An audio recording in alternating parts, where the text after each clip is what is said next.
permitirnos que saludemos. Se encuentra en Málaga al coordinador de Izquierda Unida en Andalucía y diputado de Sumar en el Congreso, a Toni Valero. Muy buenos días. Buenos días. Señor Valero, ¿qué tal? Muy buenos días, un placer. Bueno, le confieso que se nos ha quedado el cuerpo un poquito cortado después de hablar con el responsable de Médicos Sin Fronteras y vamos a hablar también del asunto del acuerdo europeo sobre migración. Además, hay que recordar que muchas de estas personas huyen de zonas de conflicto, huyen de zonas de guerra y nos gustaría arrancar por ahí porque, claro, este acuerdo europeo de migración, señor Valero, parece que ha provocado un nuevo distanciamiento entre los socios de gobierno. Y a lo que voy, a Sumar no le ha gustado del todo, lo ve insuficiente, mientras hemos escuchado a Pedro Sánchez defenderlo. ¿Cuál es su posición? ¿Hay una nueva crisis dentro del seno de gobierno, un pequeño distanciamiento de nuevo conflicto? Yo creo que la Unión Europea lleva años aplicando una política migratoria que progresivamente se acercaba cada vez más a los marcos de la derecha y la ultraderecha. Una política europea en términos migratorios en donde en lugar de propiciar que hubiese vías seguras para llegar a Europa y por lo tanto evitar esa tragedia de muertes que es evitable en el Mediterráneo y en otras rutas que son absolutamente pavorosas para llegar, pues ha ido a la línea de blindar las fronteras, vulnerando el derecho internacional y por otra parte también con, en fin, una, podemos decir, política hacia los menores que no es ni mucho menos cercana a los derechos humanos. Creo que aquí lo que nos estamos encontrando es que la Unión Europea en materia migratoria se está alejando de los derechos humanos y se está acercando a marcos de ultraderecha. Por lo tanto, desde Sumar, efectivamente, como veníamos diciendo desde hace tiempo, nos parece que eso es un error.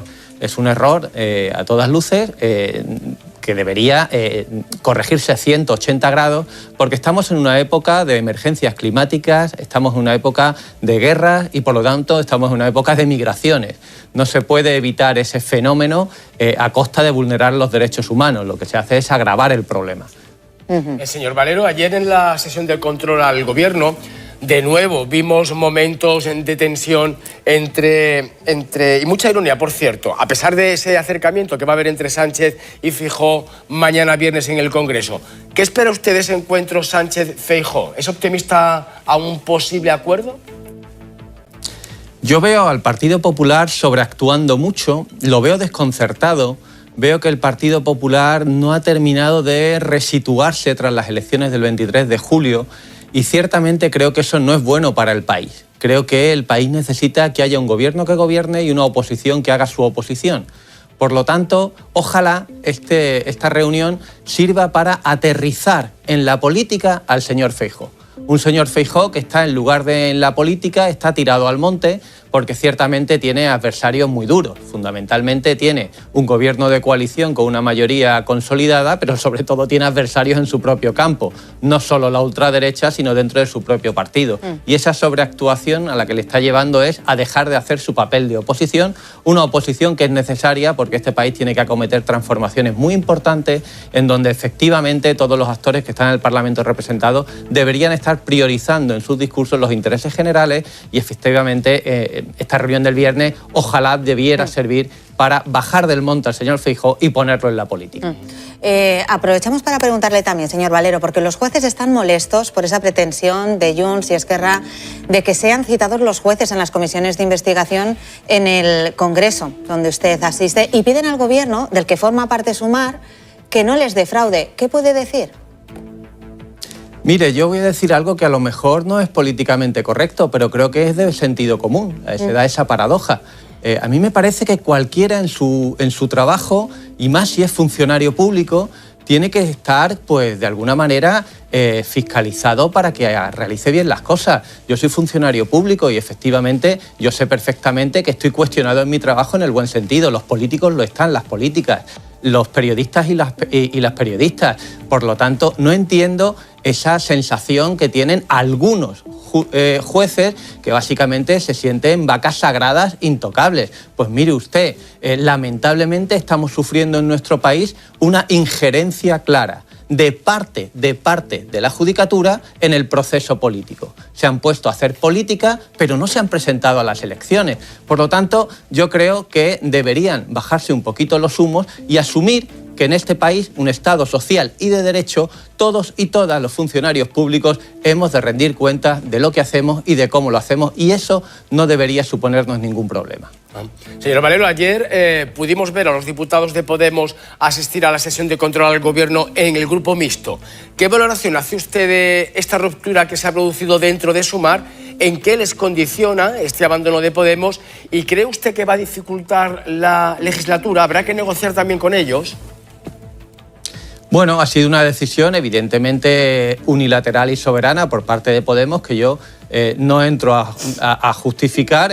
Será Podemos quien tendrá que dar sus explicaciones, como ya ha dado. Lo que yo sí tengo clarísimo es que esta legislatura, lejos de lo que pudiera parecer, va a ser una legislatura estable, va a ser una legislatura larga y va a ser una legislatura sin muchos sobresaltos en lo que tiene que ver con los apoyos que tiene el Gobierno. Me parece que Sumar va a imprimir a este Gobierno esa seriedad, esa responsabilidad, pero sobre todo esa firmeza en llevar adelante un acuerdo de Gobierno que ya hemos visto esta semana, como hay determinadas políticas como la mejora en el subsidio del desempleo o esa entrada en Telefónica con un 10%, que me parece fundamental que este país, después de décadas de privatizaciones, después de décadas de ceder nuestra capacidad de intervención en sectores estratégicos de la economía, como las telecomunicaciones, pues estén revirtiendo esas políticas y gracias al impulso y al peso de Sumar, pues con esa política firme estemos corrigiendo erróneas políticas del pasado. Así que yo confío que esta legislatura vaya bien, llegue hasta el final y en ningún caso esto pueda suponer un menoscabo. Vamos a mirar también a Andalucía, ¿se le parece? Que usted la conoce bien, señor Valero, porque, bueno, tras esta ruptura uno se pregunta si esta situación de crisis que estamos viendo entre Sumar y Podemos se puede trasladar de alguna forma al Parlamento andaluz. Y estoy hablando del grupo de Por Andalucía, ¿no? ¿Cómo está manejando Por Andalucía esta situación? No debe ser fácil no contaminarse de la situación de la política nacional. Bueno, el grupo de Por Andalucía está absolutamente centrado en los problemas de los andaluces y las andaluzas, con un Partido Popular que está gobernando desde una mayoría absolutista, centrado en la propaganda y no en resolver los problemas de la gente. Y eso es lo que ocupa a Por Andalucía. Afortunadamente, el espacio político en Andalucía goza de estabilidad, goza de, en este caso, una estrategia clara de oposición, planteando políticas alternativas que nos parece que en Andalucía se podrían llevar a efecto, como se están llevando en el conjunto del país, y aquí hay un bloqueo del Partido Popular a corregir sus políticas austericidas. Por lo tanto, nosotros y nosotras en Por Andalucía, desde las distintas formaciones políticas que participamos de ese espacio político, tenemos otros objetivos, estamos centrados en los problemas de Andalucía y de su gente, y por lo tanto no hay en este caso ningún impacto de esa situación que se ha dado en el Congreso de los Diputados. Perfecto, le van a preguntar también los compañeros periodistas que nos acompañan hoy. Antonio Agredano. Buenos días, señor Valero. Muy buenos días. Dos preguntas. He entendido que ha dicho que los jueces tienen que rendir cuentas al Gobierno. Y la otra pregunta es si cree que la amnistía y los privilegios a alguna autonomía son compatibles con los valores de la izquierda que usted defiende. Brevedad, por favor.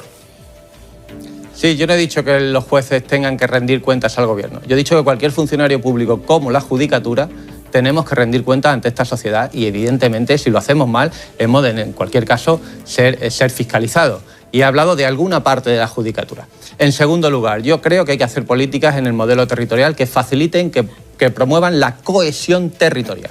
La cohesión territorial. Sin privilegios y, evidentemente, también sin privilegios, respetando, fortaleciendo, por así decir, una cosa que es fundamental en nuestra Constitución y en nuestro modelo de Estado, que es la plurinacionalidad, en donde yo he de recordar, Andalucía es una nacionalidad histórica conquistada en las calles el 4 de diciembre y ganada en las urnas el 28 de febrero. Por lo tanto, desde ese prisma, yo entiendo que se tiene que articular el modelo territorial. Y la cuestión de la amnistía, sin lugar a dudas, al igual que los indultos, va en la línea del interés general, y es solventar una situación de convivencia que está enquistada entre Cataluña y el conjunto del país y dentro de la propia sociedad catalana. Responde, por lo tanto, a resolver un problema, a encauzar un problema y no a acrecentar las diferencias, ni mucho menos. Vale, y muy breve, por favor, le pregunta también Fran Carrillo. Sí, señor Valero. Bueno, la nacionalidad histórica de Andalucía lo recoge el Estatuto, no la Constitución como tal, pero quería preguntarle dos cuestiones. Sí, bueno, pero muy breve. Cuando ha hablado del tema de la ultraderecha, ¿entiende usted que en este país hay 3 millones o más de 3 millones de españoles fachas, fascistas, que votan a partido de ultraderecha? Me gustaría que lo definiera, y también por qué toda Europa está entendiendo que si un país tiene las infraestructuras limitadas para acoger una inmigración, porque evidentemente son las que son, ¿por qué esa crítica constante a que no haya una inmigración regulada, ordenada, como podemos entender, para que todo país pueda acoger lo que su infraestructura y su territorio pueda acoger, y no algo que esté, digamos, beneficiando sobre todo a las mafias que trafican con las personas humanas, con los seres humanos? Pues, señor Carrillo, probablemente estemos de acuerdo en el fondo de lo que usted ha planteado. Bueno, en cuanto a la primera pregunta, yo creo que hay un problema en las sociedades democráticas, y es que hay un sentido común reaccionario que se va filtrando cada vez en más parte de la población y que está poniendo en riesgo consensos democráticos del conjunto de la Unión Europea que se alcanzaron tras la Segunda Guerra Mundial y que tienen que ver con considerar que las personas somos iguales de pleno derecho y que no hay unos que están por encima de otros por su razón de sexo o de origen nacional, que los servicios públicos se tienen que garantizar. Determinadas conquistas sociales creo que están en riesgo con ese avance de la ultraderecha, y eso no significa que yo considere, ni mucho menos, que cualquier votante de una fuerza ultraderecha se pone en esas posiciones y con esa categoría que usted ha planteado. Y en cuanto a lo que plantea de la inmigración, efectivamente es que lo que estamos planteando es que tiene que haber vías reguladas y seguras para poder solicitar el asilo, para poder llegar a Europa. En el momento en que se cercenan, que se bloquean, que se impiden esas vías seguras para los migrantes, para las migrantes y sus familias, que es un fenómeno inevitable en el mundo en el que vivimos, pues entonces se proliferan las mafias, se proliferan las rutas inseguras, y la tragedia evidentemente se convierte en el pan del día a día que lamentablemente estamos padeciendo. Muy bien, señor Valero. Toni Valero, no tenemos tiempo para más. Coordinador de Izquierda Unida en Andalucía, diputado de Sumar en el Congreso. Muchísimas gracias por atender a Despierta Andalucía, y bueno, feliz Navidad. Igualmente, buenas fiestas, y ojalá que empecemos el nuevo año con mejores noticias de aquellas con las que acabamos. Desde luego. Además, de verdad. Gracias, Toni Valero.